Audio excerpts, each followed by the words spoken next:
40대, 50대 되신 분들이 만약에 임플란트를 하게 되면 정말 짱짱한 치아를 갖게 될 수가 있어요. 내 치아보다 더 좋은, 힘이 좀 좋은 치아를 갖게 될 수가 좀 있어요. 임플란트 수명이 어느 정도 되나요? 한 20년 정도는 좀 너끈하겠다. 지금 이 상태면 한 30년도 가겠는데?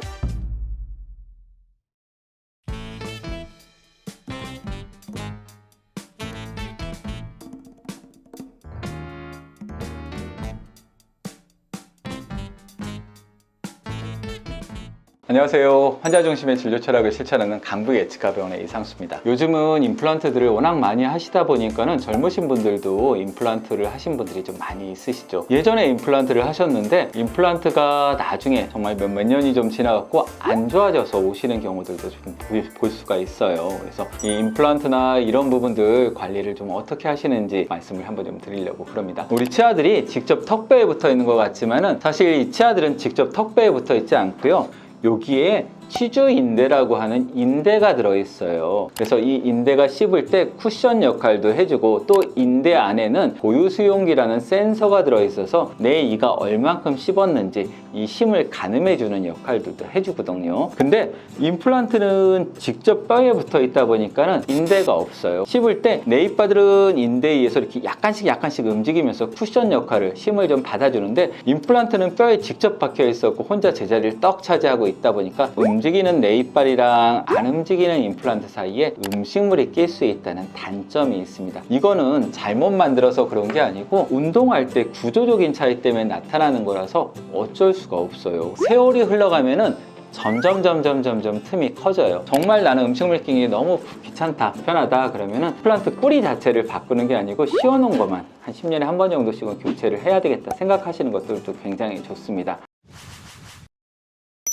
임플란트 하셨던 분들이 또 관리하시면서 많이 물어보신 나 이거 얼만큼 쓸 수 있어요? 임플란트 수명이 어느 정도 되나요? 이런 것들도 많이 물어보시는데, 예전에는 임플란트 수명을 한 10년 정도로 쉽게 얘기를 했어요. 저희 병원이 지금 20년 됐는데 그때 임플란트 심어놓으신 것들도 지금 잘 쓰시더라고요. 그래서 한 20년 정도는 좀 너끈하겠다. 지금 이 상태면 한 30년도 가겠는데? 이런 생각들을 좀 하고 있습니다. 일반적으로는 오래 쓰시지만 10년도 안 돼서 탈이 나시는 분들이 있는데, 그런 분들 가장 대표적으로 보면은 치과 잘 안 오시는 분들이 좀 있으세요. 말씀드렸지만 임플란트는 충치는 안 생기지만 임플란트는 잇몸병은 생길 수가 있고요. 잇몸병의 원인도 역시나 음식물 찌꺼기입니다. 임플란트 같은 경우에는, 그리고 이제 식사를 하실 때 이렇게 위아래로 씹는 수직적인 힘에는 굉장히 강합니다. 임플란트는 좌우로 가는 힘에는 조금 약해요. 그래서 나사로 고정이 되어 있기 때문에 나사가 풀리는 경우들도 있을 수가 있고요. 아니면 좌우로 갈다 보면 부러지는 경우들도 발생을 할 수가 있어요. 임플란트가 위에 씌워놓은 게 부러지거나 이러면 다행인데, 이 안에 있는 이 금속체가 부러지거나 위에 기둥이 부러지거나 아니면 기둥과 임플란트를 연결하는 나사가 부러지거나 이런 경우가 발생을 하게 되면은 이 보철을 다시 하거나 아니면 임플란트 자체를 제거를 해야 될 수도 있어요. 좌우로 씹는 것들,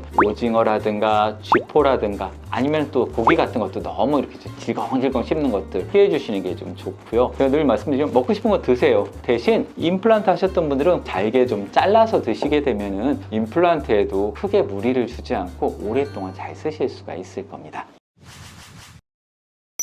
임플란트 같은 경우에는 자연치랑 비교를 했을 때 거의 건전한, 그러니까 20대나 10대의 이 튼튼한 자연치에 비해서 거의 한 80%, 90%까지도 힘이 좀 나옵니다. 40대, 50대 되신 분들이 만약에 임플란트를 하게 되면 정말 짱짱한 치아를 갖게 될 수가 있어요. 내 치아보다 더 좋은, 힘이 좀 좋은 치아를 갖게 될 수가 좀 있어요. 그런 부분들 관리를 좀 잘 해주시는 게 좀 필요한데, 이제 간혹 보면은 브릿지랑 임플란트랑 비교를 해서 그 힘이나 이런 것들이 어떤가 그런 거 물어보실 때가 좀 있어요. 브릿지라는 거는 아시겠지만 요 가운데 이가 빠졌을 때 양쪽 치아를 걸어서 하는 거잖아요. 근데 이게 겉에서 봤을 때는 치아가 3개가 다 있어 보이지만 진짜 이빨은 2개밖에는 없기 때문에 얘네가 1.5배씩은 힘을 좀 받아줘야 돼요. 그래서 이 치아들이 조금 무리가 될 수 있고, 얘네들이 튼튼하다면 그 1.5배 정도 힘을 받아도 나는 괜찮아, 그런 정도라면 전혀 문제가 없겠지만은 지금 내가 서 있기도 버거운데 지금 일을 옆에 있는 놈까지 더 시켜내, 그러면은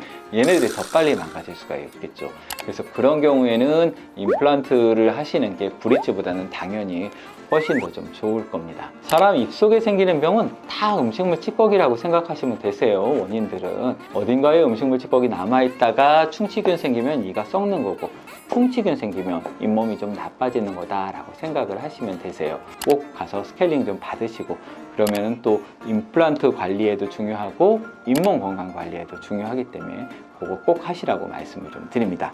임플란트는 당연히 충치나 이런 거는 안 생깁니다. 하지만 임플란트도 그렇고 내 이빨도 그렇고 잇몸에 박혀 있기 때문에 잇몸병은 생길 수가 있어요. 그래서 잇몸병 관리를 잘 해주시는 게 좀 중요합니다. 오늘은 이제 임플란트 하신 분들도 많고 그래갖고 그 관리라든가 이런 부분에 대해서 대략적으로 좀 말씀을 좀 드렸습니다.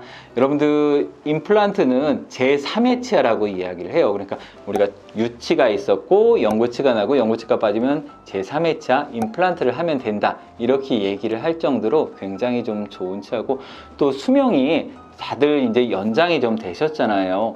옛날에는 정말 60 정도 되시면은 아유 뭐 틀리하셔도 그냥 그러려니 당연하구나 이렇게 생각들을 했어요. 근데 요즘은 60 정도 되셨어도 뭐 임플란트다 아니면 또 관리를 잘해서 내 치아를 갖고 있거나 이렇기 때문에 앞으로도 식사 더 잘하시고 그럼 건강하게 훨씬 더 오랫동안 수명을 유지하실 수가 있습니다. 임플란트든 내 치아든 관리의 가장 기본은 양치질이라는 거, 그거 꼭 좀 기억해 주시고 여러분들 건강하게 오랫동안 치아 보존하시기를 바라겠습니다. 자, 감사합니다.